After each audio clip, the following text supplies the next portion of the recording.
இறைவனிடம் கையேந்துங்கள். இவன் எக்ஸ் கால் பண்றா. மச்சான் மச்சான் டேய் என்னடா மச்சான் சீக்கிரம் வெளியே வாடா. டேய் கடவுளே வந்தாலும் இப்ப நான் வெளியே வர மாட்டேன்டா. நீ என்ன சொல்லு. மச்சான் உன் எக்ஸ் கால் பண்றாடா. எக்ஸ் கால் பண்ணாளா?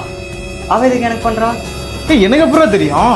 திருப்பி பண்ணிட்டோம் இருக்கு அவளுக்கு. மச்சி நான் கோவப்பட்டு நீ பார்த்தது இல்லையே, இன்னைக்கு பாப்ப. மச்சான் அவ தானே திரும்பி பண்றா.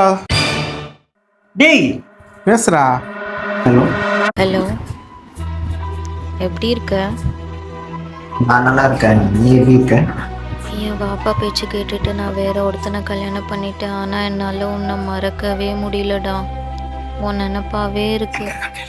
சரி இப்போ எங்க இருக்க? நானா 3வது டெலிவரிக்காக என் பாப்பா வீட்டுக்கு வந்திருக்கேன். அசையாத மரம் ஒன்று உய்ந்தது கீழே